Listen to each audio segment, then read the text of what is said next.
नमस्कार दोस्तों।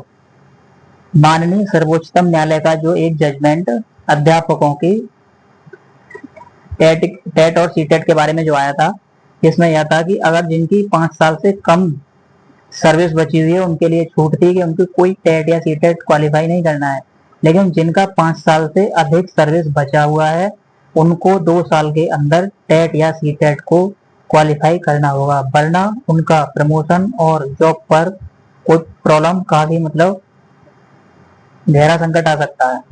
इस तरीके से यह जजमेंट शिक्षकगण जो है अपने अपने अध्याचन जगह जगह अपने अपने प्रतिनिधि को देते हैं, डीएम ऑफिस में देते हैं, मंत्री जी को देते हैं, और वहीं पर अखिल भारतीय राष्ट्रीय शैक्षिक महासंघ के उपाध्यक्ष श्री महेंद्र सिंह जी उत्तर प्रदेश की राज्यपाल जी से मिलते हैं और अपनी पूरी समस्या को वहां उन्हें समझाते हैं। इसमें राज्यपाल जी उनसे यह वादा करती हैं कि हम जल्दी ही कोई ऐसा रास्ता निकालेंगे कि टीचरों का इसमें कोई अहित ना हो, क्योंकि यहाँ पर जो ये समस्या है इसमें टीचर बुरी तरह से काफी प्रभावित हो रहे हैं। वहीं एमएलसी माननीय श्री हरेंद्र जी उत्तर प्रदेश के माननीय मुख्यमंत्री श्री योगी आदित्यनाथ से मिलते हैं और अपना ज्ञापन सौंपते हैं और अपनी पूरी समस्या से अवगत कराते हैं कि यहाँ पर मतलब उनकी कुछ ऐसा रास्ता निकाला जाए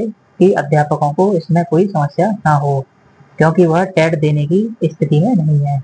इस तरीके से यहाँ पर यह प्रक्रिया चल रही है, लेकिन दूसरे एंड पर जो महाराष्ट्र और तमिलनाडु है वहां पर जल्दी से ही ऑनलाइन फॉर्म फिलअप होने के लिए आ चुके हैं, जिसमें कि 17% पहले से ज्यादा अभ्यर्थी फॉर्म को भर रहे हैं। उनका एग्जाम नवंबर में है, लेकिन अब यूपी में जनवरी में एग्जाम है। मतलब जिस तरीके से सरकारी प्रोसेस चल रहा है उसी पर डिपेंडेंट टीचर ना रहे, थोड़ा थोड़ा अपनी मतलब आपने पढ़ाई नहीं की है काफी टाइम से, लेकिन धीरे धीरे आधा घंटा 1 घंटा जितना भी टाइम मिल रहा है अपने रिदम में धीरे धीरे आए। क्योंकि गणों से एक प्रार्थना करना चाहता हूँ कि अपने माइंड सेट को नेगेटिव ना होने दें, नेगेटिव बातें ज़्यादा सुने ना, और धीरे धीरे अपने रिदम में आने की धीरे धीरे मतलब आधा घंटा या कैसे भी अपनी किताबों पर भी पकड़ बना के रखें, क्योंकि एग्ज़ाम मान लो एग्ज़ाम होता भी है तो आपको थोड़ी थोड़ी तैयारी करनी पड़ेगी, लेकिन आपको डीमोटिवेट बिल्कुल नहीं होना है। मानते हैं कि आपने स्टडी छोड़ रखी है, लेकिन जिन्होंने पास कर रखा है कुछ लोग उन्हें ये बोल के कि टेट तो काफ़ी मतलब IAS PCS की तरह हो गया है, ऐसा कुछ नहीं है। जिस तरीके से एग्जामिनेशन का स्टैंडर्ड बढ़ रहा है उसी तरीके से उन्हें सॉल्व करने के लिए टेक्निक और ट्रिक समय के साथ काफ़ी आगे बढ़ चुकी हैं।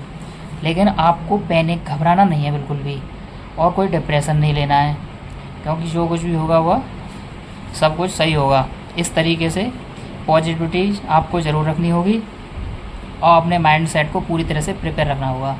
मानते हैं आपकी एज काफ़ी है, लेकिन आप अपने टाइम के जीनियस रह चुके हैं। उस टाइम पे कुछ होता भी नहीं था, इतनी टेक्नोलॉजी नहीं थी, उस टाइम पर आपने काफ़ी अच्छा परफॉर्मेंस करने के बाद जॉब ली है। लेकिन जब आपकी इंटीग्रिटी पे बात उठती है तो आप कैसे हार सकते हो? इतनी जल्दी नहीं हार सकते, कुछ भी हो। लेकिन अगर आप नेगेटिव बातें सुनेंगे या गलत उसमें जाएंगे तो आपका टाइम, जो लोग कर रहे हैं वो आपका टाइम ख़राब करने की पूरी कोशिश कर रहे हैं। आप अपने माइंड को स्थिर रखिए, धैर्य रखिए, जो कुछ होगा सही होगा, और पॉजिटिविटी रखिए, क्योंकि डिसीजन या तो इधर जाए या इधर जाए, आपको हर हाल में जीतना है। जब तक हमें बैटल में नहीं उतरना है उससे पहले हम हार कैसे मान सकते हैं? हमें इस जज्बे के साथ पूरी तरह से प्रिपेयर रहना है। कोई इतना बड़ा एग्ज़ाम नहीं है, आपको अगर सही डायरेक्शन और सही टेक्निक मिल जाती हैं तो आप डेफिनेटली क्वालिफाई कर पाएंगे यूपी टेट के लिए।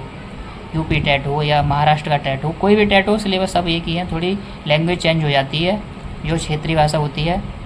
मैं आपसे फिर यही गुजारिश करना चाहता हूँ कि जो भी टीचर इस डिसीजन के अंडर में आ रहे हैं वह अपने पेशेंस को बनाए रखें, डिप्रेशन में बिल्कुल भी न जाएं, और जहाँ पर नेगेटिविटी वाली बातें हो रही हों वहाँ पर इग्नोर करें, किसी की बातों को ना ज़्यादा सुनें।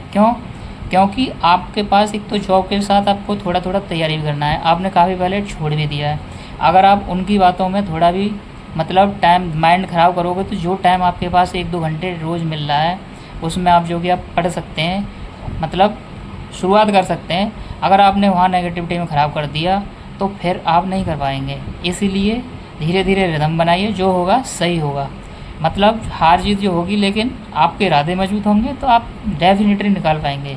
इसके लिए भी कोई न कोई मतलब ऐसी भी टीमें लगी हुई हैं जो कि आपके समय को देखते हुए ऐसा सॉल्यूशन प्रोवाइड कराएंगे जिससे कि आप कम पढ़ के अच्छी टेक्निक से आप अपना पेपर निकाल पाएंगे, लेकिन आप हताश बिल्कुल नहीं होंगे।